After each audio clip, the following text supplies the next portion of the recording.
साधक गौरव आचार्य श्री पुलक सागर जी के प्रवचन और लेटेस्ट धार्मिक भजन व कार्यक्रम निशुल्क देखने व सुनने के लिए हमारे YouTube चैनल जिनशरणम मीडिया को अभी सब्सक्राइब करें और बेल आइकॉन पर क्लिक जरूर करें। भक्ति में सिद्धांत काम नहीं आते, भक्ति में कुछ काम आता है तो भावनाएं काम आती। कि पूजन की थाली पास में ना हो, अर्घ हमारे साथ में ना हो, लेकिन मन में यदि भगवान की भक्ति है तो 48 ताले भी टूट जाया करते हैं और बेड़ियां भी टूट जाती हैं। हमारे पास सामग्री है, मन है या नहीं ये पूछना है। मन लग रहा है या नहीं लग रहा है। एक बात याद रखना, जो सामग्री चढ़ाई जाती है वह द्रव्य पूजा होती है और सामग्री में जो भाव लगाए जाते हैं वो हमारी भाव पूजा हुआ करती है। भाव पूजा का ये मतलब नहीं होता है कि सामग्री को हटा दो, पूजा पढ़ लो, हो गई भाव पूजा। श्रावक के लिए शास्त्रों में ऐसा उपदेश नहीं किया है। भाव पूजा का अर्थ होता है पूजा में अपने मन को लगाना, अपने चित्त को लगाना, यह भाव पूजा हुआ करती है। क्या हमारे जीवन का उद्देश्य है? रोटी कमाने के लिए नहीं जूझना है, कपड़ों के लिए नहीं जूझना है, मकान बनाने के लिए नहीं जूझना है। इनमें अपनी शक्ति को बर्बाद मत करो। कपड़े तो एक गरीब को भी मिल जाते हैं, निर्धन को भी मिल जाते हैं, उसके लिए बहुत बड़े पुरुषार्थ की जरूरत नहीं हुआ करती है। रोटियां तो किसी गरीब को छोड़ो, एक भूख मिटाने के लिए कुत्ते को भी रोटियां मिल जाती हैं, ये कोई बड़ी बात नहीं है। रोटी के लिए मेहनत करने की कोई जरूरत नहीं है, रोटी के लिए पुरुषार्थ करने की कोई जरूरत नहीं है। मकान के लिए क्या पुरुषार्थ करना?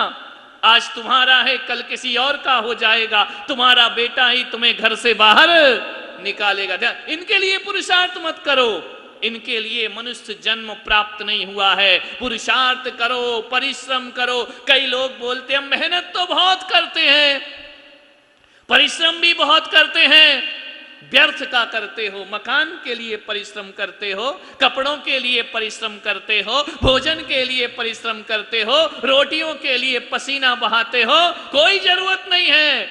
इस संसार में जो आता है ना, उसे भोजन अपने आप प्राप्त हो जाया करता है। एक चिड़िया जो अपने घोंसले में कोई सामान उसके पास नहीं होता है, सुबह से उड़ती है और शाम तक अपना पेट भर लिया, ना उसके पास खेत होता है, ना उसके पास व्यापार होता है, ना उसके पास कोई डिग्री होती है, फिर भी वह चिड़िया सुबह से शाम में अपना पेट भर लिया करती है। इसके लिए मेहनत करोगे, इसके लिए परिश्रम करोगे, रोटियों के लिए नहीं। कोई संत रोटियों के लिए परिश्रम नहीं करता है, कोई गृहस्थ को रोटियों के लिए परिश्रम नहीं करना चाहिए। ये कोई बहुत बड़ी बात नहीं है। मेहनत करो, ऊर्जा लगाओ, शक्ति लगाओ। कोई बहुत बड़े उद्देश्य के लिए हमारी शक्ति लगना चाहिए तो हमारा नाम फिर महापुरुषों में आए। बहुत बड़ा उद्देश्य। क्या उद्देश्य है आपके जीवन का? 50 साल हो गए, 60 साल हो गए, 70 साल हो गए, जैसी जिंदगी 20 साल पहले थी वही जिंदगी आज चल रही है। ये क्या उद्देश्य है जीवन का? ये तो व्यर्थ में जीवन को ढोना है, ये जीवन जीना। बहुत बड़ा उद्देश्य हमारे सामने होना चाहिए, कुछ करके जाना चाहिए। चंद सांसों को इनमें मत लगाओ, इनमें बर्बाद मत करो, मारे थारे में बर्बाद मत करिए। ये सांसों का जीवन जो मिला है, ये शरीर जो प्राप्त हुआ है, ये मनुष्यता जो प्राप्त हुई है, कुछ करने के लिए हमारे अंदर जज्बा होना चाहिए। कैसा जीवन जिएंगे हम? पुरुषार्थ करना है। क्या हमारे जीवन का पुरुषार्थ होना चाहिए?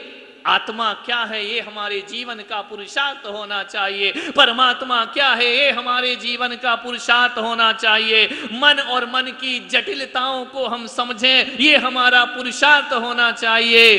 कषायों से कैसे मुक्ति पाऊं, ये हम रोटी कैसे कमाऊं, इसमें जीवन लगा हुआ है। मकान कैसे बना लूं, इसमें जीवन लगा हुआ है।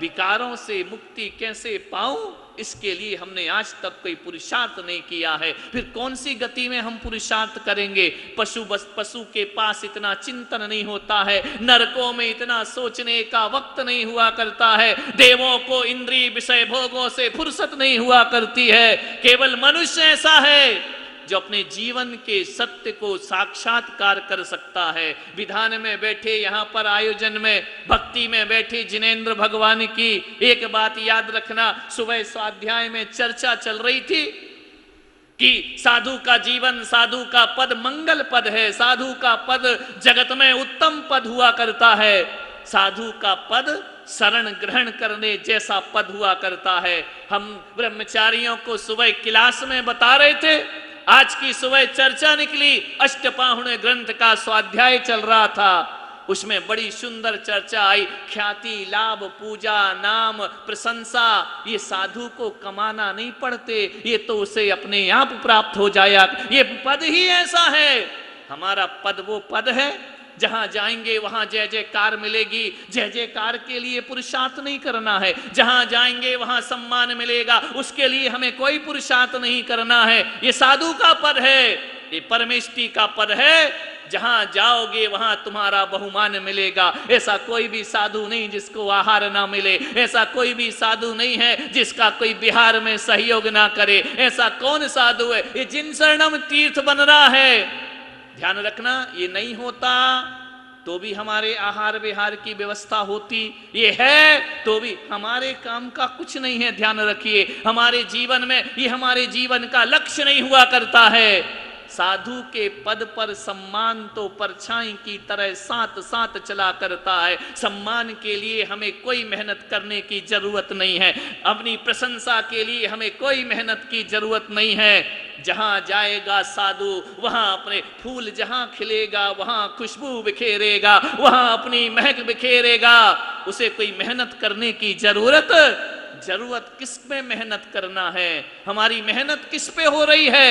अपने आप को जानने पर मेहनत होना चाहिए, अपने तत्व को और सत्य को जानने पर मेहनत होना चाहिए, मन की जटिलताओं को जानने की मेहनत होना चाहिए। तो समझना, आज हमने अपनी जिंदगी का कोई कार्य सार्थक कर लिया है। बच्चे नहीं आते पूजा पाठ में, युवा नहीं देखते हैं, लोग कहते ये काम तो बूढ़े बुजुर्गों का है। विचार करिए, आप सोचिए, अभी अभी पाश्चात्य संस्कृति चली है, बच्चों पर जबरदस्ती कुछ मत थोपो, बच्चों पर अनुशासन मत लगाओ, बच्चों को डांटो मत, बच्चों को मारो मत। ये पाश्चात्य संस्कृति होगी, ध्यान रखना। हमारे भारत की संस्कृति ये संस्कृति नहीं हुआ करती है।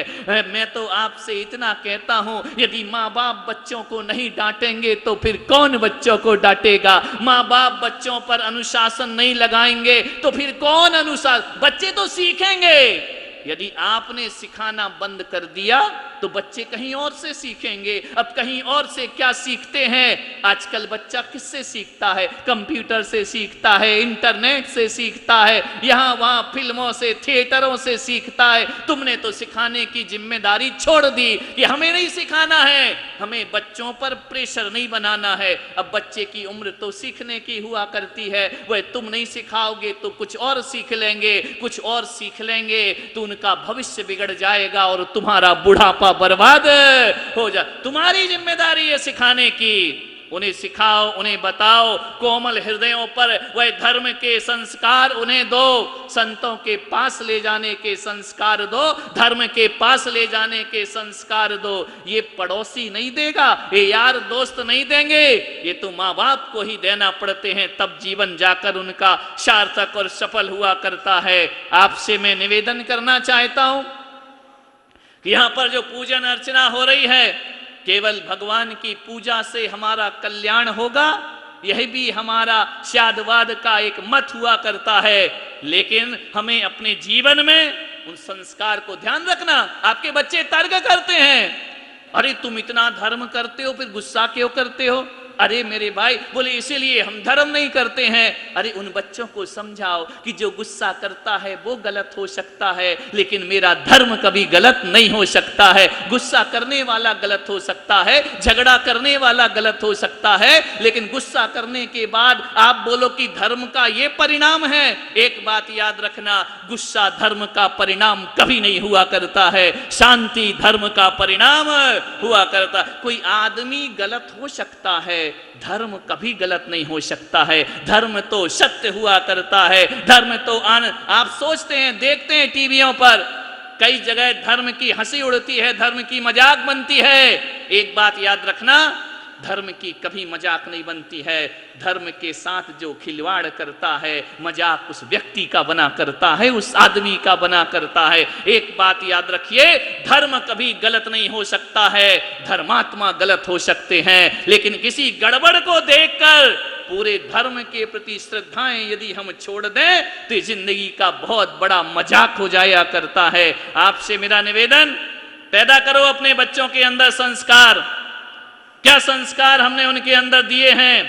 हम जानते हैं जब हम घर में थे, हमारे माता पिता थे, परिवार थे, बड़े बुजुर्ग थे, एक आंख का उनका डर हुआ करता था।